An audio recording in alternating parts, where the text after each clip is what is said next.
OFWs na nag-cast na ng kanilang votes o online voting, kaya lang yung ibinoto nila na straight PDP laban, ibang mga pangalan ang lumalabas. Grabe. Ito, 1 hour ago na post ni Crisette. I'm getting a lot of complaints on my inbox regarding OFW voters who experience voting for a different set of senators, pero pagtingin nila ibang names ang lumalabas. Supreme Court, PH, please do something to protect the votes of our people. PDP Laban senators, please form a team that would process the complaints so you can file before the Supreme Court. So ito, in-attach ni Crisette Laureta Chu yung mga messages sa kanya. Dalawa lang itong sample na no. Hi, OFW in Singapore here. I voted 2 yesterday. Voted straight PDP Laban plus 2 Senator 2. But on QR, some names is not the one I voted for. Thanks. I also screenshot the one I voted. Then another one. OFW Singapore here. It's the same encounter online voting.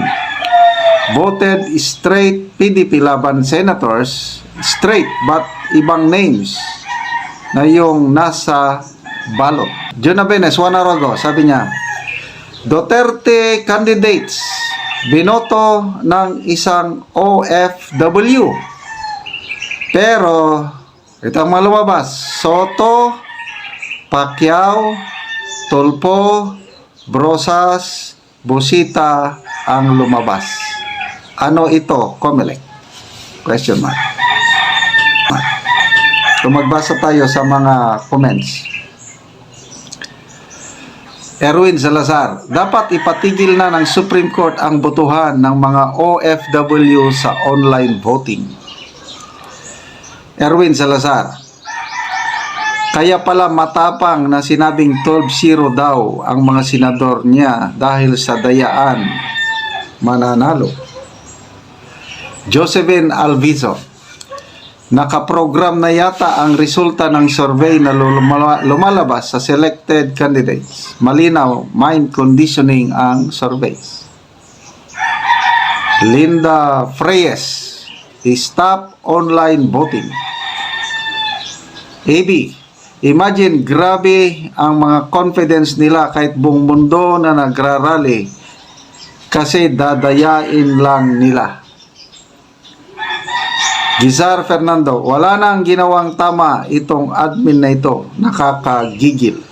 Grupo ni Atty. Torion, Atty. Vic Rodriguez, iba pang abogado, nagsampa na ng petisyon sa Supreme Court, pinapatigil ang online voting dahil nga walang kasiguruhan.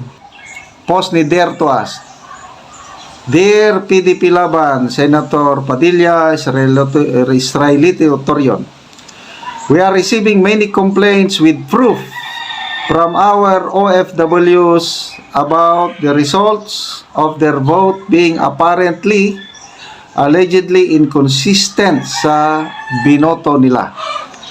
Are there more nuances sa text files na nakikita natin? Different names are reflected.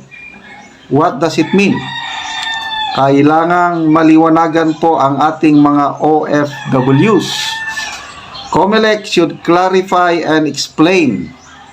Please release an official statement regarding this. At kung saan po pwede mag-send ng ebidensya. Thank you. Okay, so bago lang yung nangyari sa Davao, yung mga election paraphernalias.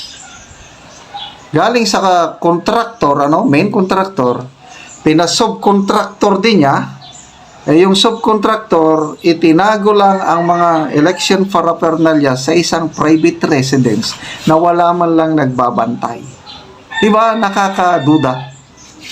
So ito, nasundan na naman dito. So, baka tama yung sinasabi ni Attorney Respicio ba yun, yung vice mayoral candidate sa Marin Cagayan Valley? Nakakatakot na po. Ang lakas po ng simpatya ng taong bayan, PDP laban straight. Pagdating na sa online voting, lalo na sa OFWs, talagang nag-uumapaw ang suporta ng ating OFWs sa PDP laban kay PRRD.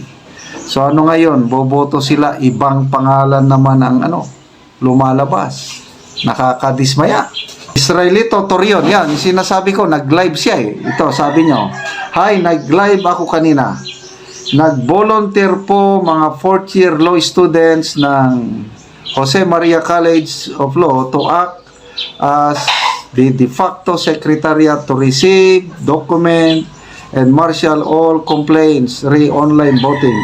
It is imperative that the OFWs and overseas Filipino registered voters be assisted in documenting their complaints so that we can use them legally in whatever forum that we may go in order to obtain legal relief.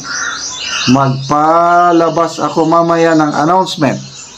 Since I was the legal counsel of the petition filed by PDP Laban and senatorial candidates Attorney Bondok, Lambino, Rodriguez, and the OFWs, I felt that I have to do this in order to strengthen our case that was filed before the Supreme Court. Wow!